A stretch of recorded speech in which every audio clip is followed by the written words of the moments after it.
Assalamu alaikum dear students, we have started our discussion on subject verb agreement और मैं आपको ये point बार बार बता रहा हूँ कि सब्जेक्ट वर्ब एग्रीमेंट एक बहुत इम्पोर्टेंट टॉपिक है और इस पे अंडरस्टैंडिंग हासिल करना आप लोगों के लिए बहुत ज़्यादा ज़रूरी है। Till this point we have discussed 11 rules और आज हम बात करेंगे 12, 13, 14 रूल पे। देखिए हमारे पास रूल नंबर 12 है, nouns such as 100, 1000, million, dozen, etc. are used as plural when alone and used as singular when preceded by number. आपके पास जब ये 100 आता है, 1000 आता है, million आता है, billion आता है, इस किस्म के वर्ड्स जब भी आपके पास आएंगे, अगर ये अकेले हैं, अकेले का मतलब ये कि इससे पहले आपके पास किसी का नंबर, इससे पहले आपके पास किसी किस्म का नंबर यानी 1, 2, 3 नहीं आया है, तो फिर आप इसको प्लूरल यूज़ करेंगे, अदरवाइज आप इसको सिंगुलर यूज़ करेंगे। यानी फॉर एग्जांपल अगर आपके पास आ जाए कि dash of students protested against the bill और आपके पास आ जाए 100 और दूसरा आपके पास आ जाए हंड्रेड्स, इस तरह आपके पास आ जाए 5 dash students protested against the bill और आपके पास आ जाए 100 एंड आपके पास आ जाए हंड्रेड्स। अब अगर आप इन दोनों MCQs को देखते हैं तो आपके पास है dash of students protested against the bill and 5 dash students protested against the bill। अब अगर आप इस सेंटेंस को देखते हैं तो यहाँ पर हमारे पास 100 से पहले कोई भी नंबर नहीं आया, यानी इससे पहले 1, 2, 3 वगैरह नहीं आया है। इस वजह से रूल के मुताबिक हम इसका प्लूरल फॉर्म लगाएंगे तो हमारे पास आ जाएगा 100 of students protested against the bill। दूसरे सेंटेंस में अगर आप देखते हैं तो पहले हमारे पास 5 आया है, हमारे पास नंबर आया है और जब भी हमारे पास नंबर आएगा फिर रूल के मुताबिक हम इसका सिंगुलर फॉर्म यूज़ करेंगे तो हमारे पास आ जाएगा 500 students protested against the bill. अब होपफुली आपके जहन में ये पॉइंट थोड़ा सा आप लोगों के लिए क्लियर हो गया है। अगर मैं आपको नेक्स्ट एग्जांपल्स दे दूं तो फॉर एग्जांपल हमारे पास आ जाएगा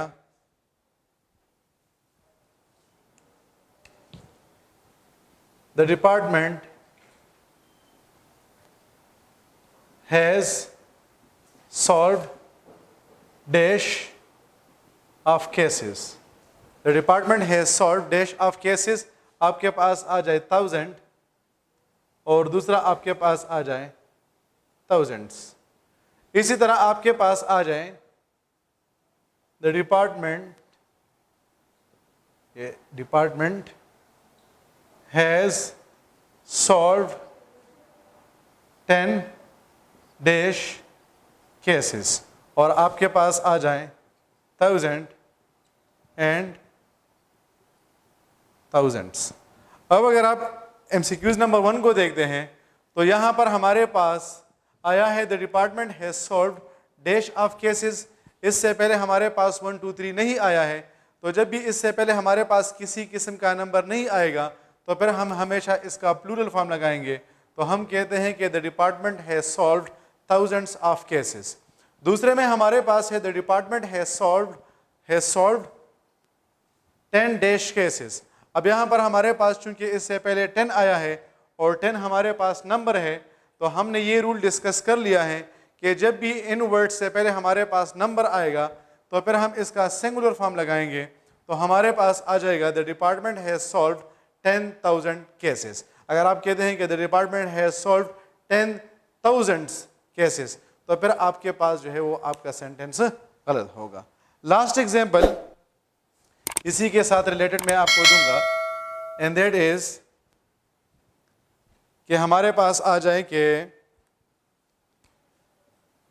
ही ब्रॉड डैश ऑफ एग्स और हमारे पास आ जाए डजन और हमारे पास आ जाए डजन्स और फिर हम लिखते हैं कि ही ब्रॉड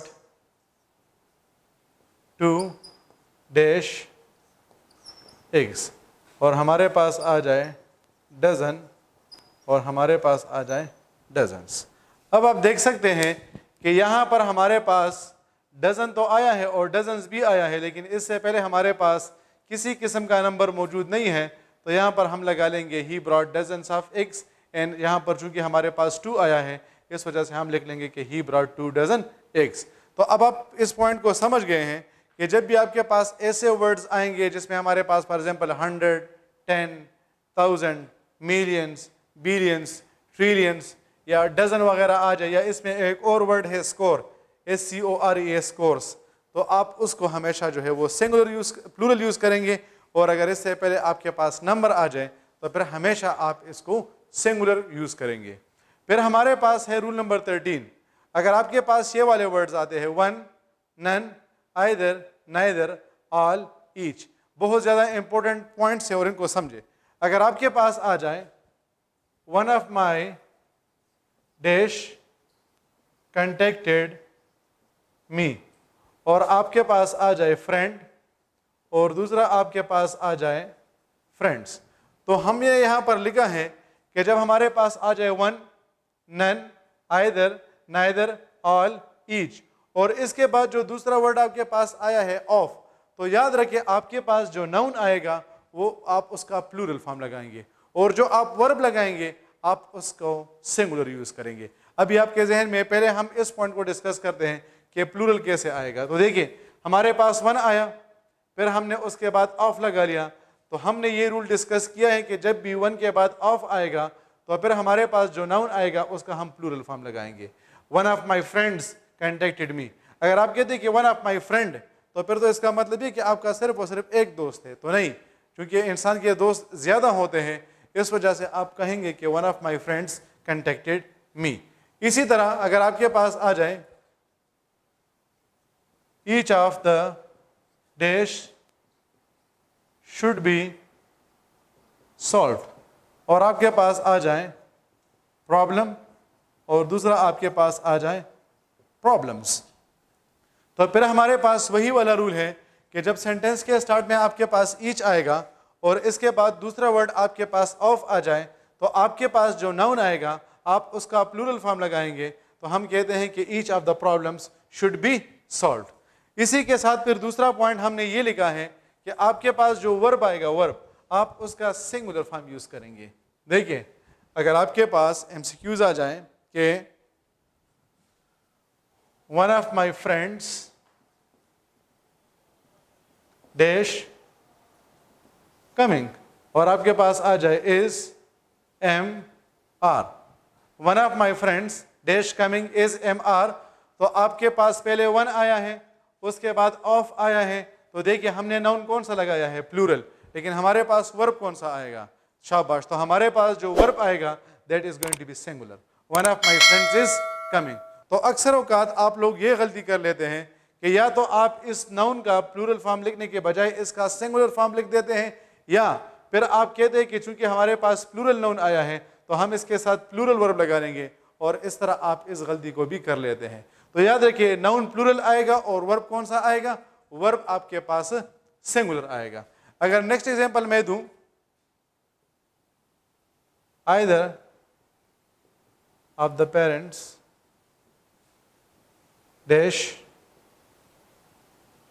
प्रेजेंट, और आपके पास आ जाए वाज, और दूसरा आपके पास आ जाए वर, तो चूंकि आइदर स्टार्ट में आया है फिर उसके बाद ऑफ आया है, नाउन हमने प्लूरल लगाना है और इसी तरह वर्ब को हमने सिंगुलर लगाना है, तो यहां पर मैं कह दूंगा either of the parents was present.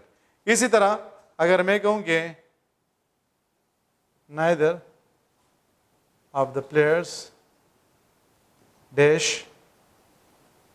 Happy is am are, neither of the players is या आर हैप्पी, तो चूंकि हमारे पास नाइदर आया है, उसके बाद हमारे पास ऑफ आया है, नाउन हमने प्लूरल लगाया है, वर्ब हमने सिंगुलर लगाना है, इस वजह से हम कहेंगे कि neither of the players is happy.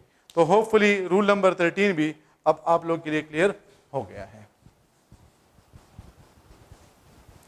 फिर रूल नंबर 14 हमारे पास है, when two nouns are connected by prepositions verb agrees with the first noun. आपके पास अगर प्रीपोजिशन आ जाए, फॉर एग्जांपल अगर आप कहते हैं कि the knowledge of social sciences dash important, हमारे पास आ जाए इज एम आर। अब ये ऑफ हमारे पास क्या है? ऑफ हमारे पास प्रीपोजिशन है। तो जब हमारे पास प्रीपोजिशन आता है तो हम एक नाउन को उससे पहले लगाते हैं और एक नाउन को हम उसके बाद लगाते हैं। इससे पहले जो हमारे पास नाउन आता है इसको हम कहते हैं रियल सब्जेक्ट। क्या कहते हैं? Real subject. तो इसके साथ अगर मैं इस रूल नंबर 14 के साथ ये लिखूं कि the verb agrees with the real subject, तो इसका मतलब भी यही होगा। क्योंकि अक्सर औकात अगर आप ग्रामर का के बुक्स उठाएंगे तो किसी राइटर ने इसको इस अंदाज से लिखा होगा और किसी राइटर ने इसको इस अंदाज से लिखा होगा, और फिर अक्सर औकात ये आपके लिए पॉइंट ऑफ कन्फ्यूजन बन जाता है कि हमारे पास रियल सब्जेक्ट का मतलब क्या होता है। तो आपके पास जब प्रीपोजिशन आ जाए और प्रीपोजिशन के बाद आपके पास अगर प्रीपोजिशन से पहले आपके पास जो नाउन आएगा आप उसे रियल सब्जेक्ट कहेंगे और आपका जो वर्ब होगा वो रियल सब्जेक्ट के साथ एग्री करेगा। तो चूंकि यहाँ पर हमारे पास आया है the knowledge of social sciences, the knowledge हमारे पास सिंगुलर है, इस वजह से हम इसके साथ सिंगुलर फॉर्म ऑफ वर्ब लगाएंगे और हम कहते हैं कि the knowledge of social sciences is important. अगर यहाँ पर मैं लिखूं the theories of language dash important, the theories of language dash important, और आपके पास ही ऑप्शन आ जाए कि इज एम आर, तो फिर हमारे पास यहाँ पर क्या है? ऑफ आया है। ऑफ हमारे पास प्रीपोजिशन है, इससे पहले हमारे पास ये जो नाउन आया है that is the theories, the theories हमारे पास रियल सब्जेक्ट बन जाएगा। अब अगर रियल सब्जेक्ट हमारे पास सिंगुलर है तो हम उसके साथ सिंगुलर वर्ब लगाएंगे, और अगर रियल सब्जेक्ट हमारे पास प्लूरल है तो हम उसके साथ प्लूरल वर्ब लगाएंगे। द थ्योरीज हमारे पास प्लूरल है, इस वजह से यहाँ पर हम लगा लेंगे are. The theories of language are important. इसी तरह पास्ट पेपर्स में ये एमसीक्यूज आया है कि kingdom after kingdoms dash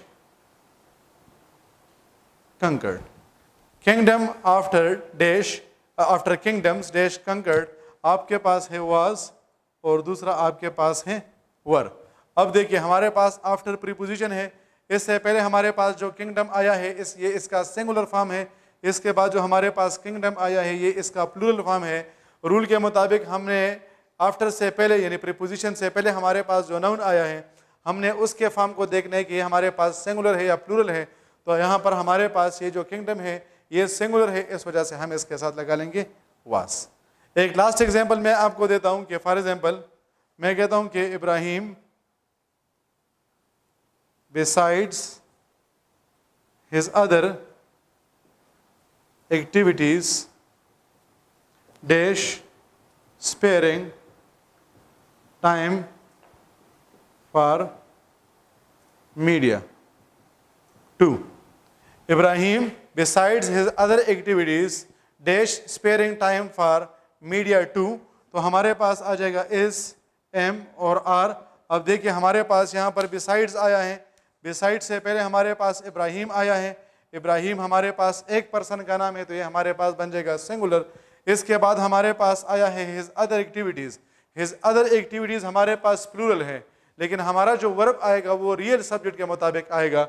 real subject चूंकि यहाँ पर हमारे पास सिंगुलर है इस वजह से मैं यहाँ पर लगा लूँगा इज़, और मैं कहूँगा कि Ibrahim besides his other activities is sparing time for media 2। So hopefully ये जो रूल्स हैं आप इसको सही तरीके से समझ चुके हैं।